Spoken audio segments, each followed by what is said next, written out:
السلام علیکم مومنین، امید کرتا ہوں آپ خیریت سے ہوں گے۔ مومنین، خوشی کی خبر ہے کہ بی بی پاک فاطمہ سلام اللہ علیہ السلام کے 1925 میں جو روزے شہید کر دیے گئے تھے، وہ ان کے سلسلے میں ان کو دوبارہ تعمیر کرنے کے سلسلے میں عراق میں ایک ڈیلیگیشن کی ملاقات ہوئی ہے، جس میں سعودی وزیر اور عراقی وزیر اعظم اور ایران کے نمائندے نے شرکت کی، اور اس میں کچھ معاملہ طے ہوئے، اور خطے کی صورتحال کو دیکھتے ہوئے جو بھی حالات ہیں،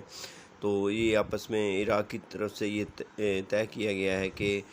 سعودی عرب اور ایران کے تعلقات آپس میں درست کروائے جائیں تاکہ خطے میں امن ہو۔ اور کچھ شرائط پیش کی گئیں، جس میں سے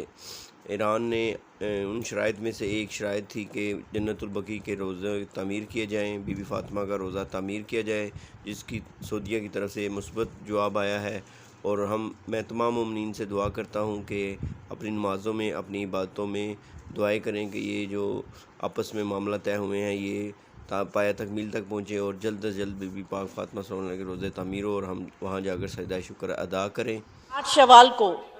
ایک گروہ نے جنت البقیع میں رسول کریم صلی اللہ علیہ وسلم کی دختر خاتون جنت ام حبیہ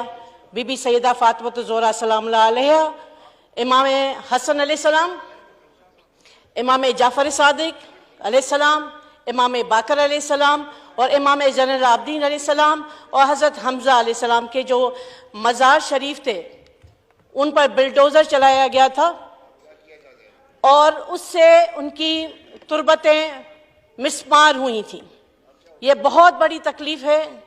ان لوگوں کے لیے جو آل محمد سے محبت کرتے ہیں، یہ بہت بڑی تکلیف ہے ان لوگوں کے لیے جو کلمہ گو ہیں، ان لوگوں کے لیے کہ سامنے والد کا روزہ ہو اور سیدہ فاطمہ الزہرا کی قبر مسمار ہو۔ آج بھی آپ جنت البقیع میں جائیں گے تو آپ کو ان کے مزار کے پاس کھڑا نہیں ہونے دیا جائے گا،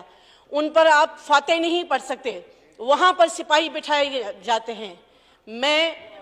جو نبی کریم صلی اللہ علیہ وسلم سے محبت کرتے ہیں ان کی طرف سے میں یہ صرف وزیر اعظم پاکستان سے گزارش کروں گی کہ وہ ہماری یہ فیلنگز وہاں پہنچائیں سعودی عرب کی حکومت پر، اور انہیں کہیں کہ واپس سیدہ فاطمہ الزہرا کا روزہ مبارک بنانے کی اجازت۔ يقتصر فيه على المشتركات بين المذاهب، ومن مطالبهم بناء أضرحة الأئمة، بناء أضرحة أئمة البقيع في المدينة كما هي بقية المزارات والمشاهد في بعض البلاد العربية، ومنها السماح بتشكيل مجلس لعلماء الشيعة يسمى مجلس فقهاء أهل البيت، ومنها الإجازة لبناء المساجد والحسينيات والمؤسسات الدينية، ومنها إعطاء الشيعة حصة لإمامة الصلاة في المسجد في الحرم۔ مومنین، اپنا بہت سارا خیال رکھیے گا۔ اللہ حافظ۔